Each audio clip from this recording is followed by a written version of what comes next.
제 의뢰인이 중량분이었는데 업체 관계자와 회의를 하다가 회의 자료를 잠깐 놓고 자리를 비웠는데요. 업체 관계자가 사진을 찍었습니다. 이게 업무상 누설일까요?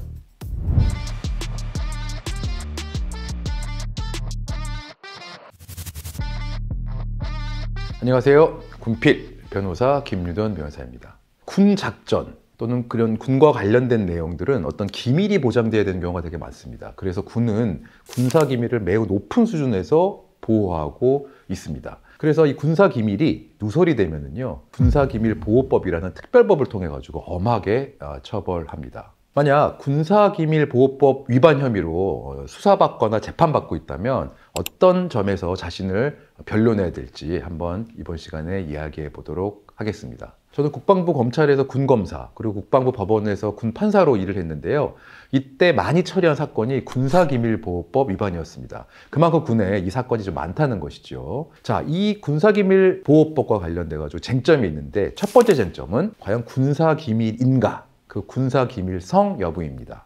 자, 먼저 군사기밀은요, 군사기밀보호법에 따라서 1급, 2급, 3급으로 딱 지정돼가지고 보호되는 것이 군사기밀이라고 볼 수 있고요. 또는 이렇게 군사기밀보호법상의 1급, 2급, 3급이 아니라고 하더라도 실질적으로 비밀의 내용이 드러나는 경우에는 군형법상의 군사기밀이라고 취급받을 수는 있습니다. 제가 사건 하나 얘기 드려볼게요. 육군본부에서요, 군수 관련해가지고 핵심 역할을 하던 중령분이 있으셨어요.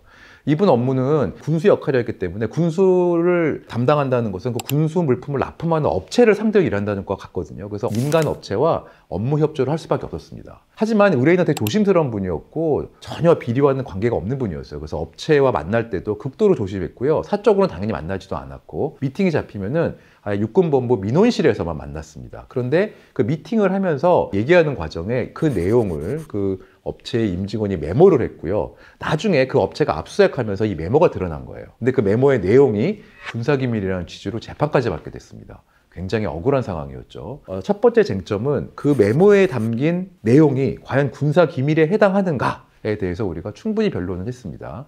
그래서 이것은 군사기밀의 내용이 아니고 그다음에 업체와의 관계에서 꼭 알려줘야 될 내용이고, 이런 내용들은 이미 공개된 자료에 다 있다, 이런 취지로 열심히 증언을 했고요. 필요에 따라서 증언신문도 했고 그랬습니다. 다행히 이 중령님은 국방부에서 무죄를 선고받을 수가 있었습니다.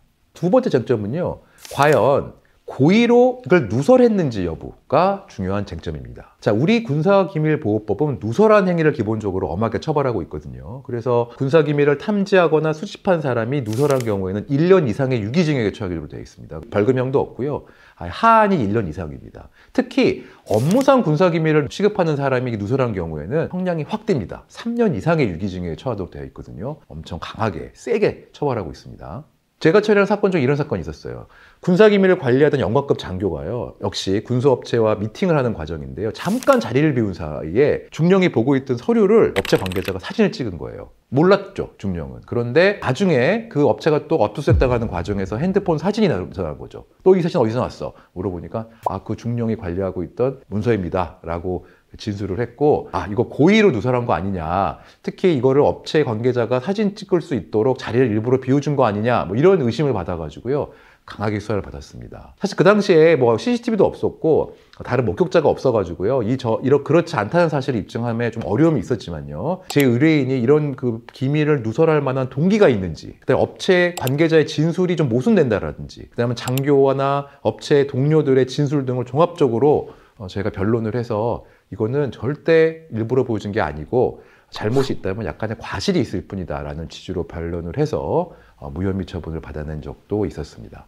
자, 마지막으로 변론할 포인트는요, 자, 이게 기밀에도 해당하고 실질적으로 누설한 경우가 있습니다. 업무상 기밀 누설에 해당해서 죄가 성립하거든요. 하지만 그러한 행위를 함에 있어서 이해받을 만한 점이 있다는 점을 변론하는 양형 변론이 또 중요합니다. 왜냐면요, 제가 처리한 변호사로서 많은 군사기밀 사건이 어떤 자신의 개인적 이익을 취하기 위해서가 아니라 업체와의 업무를 효율적으로 잘 진행하기 위해서 어떤 악의를 갖지 않고 좀 부주의해가지고 비밀이 누설된 경우가 많았습니다. 진짜로 군수장비의 개선을 위해서 업체 관계자 열심히 일을 하다 보니까 기밀이 누설된 경우가 많았습니다. 그래서 이런 경우에는 자신이 고의도 없는 상황에서 이런 일이 벌어졌다는 점을 수사기관과 검찰, 법원에 잘 변론을 해가지고 선처를 받을 수 있도록 하는 것이 중요합니다.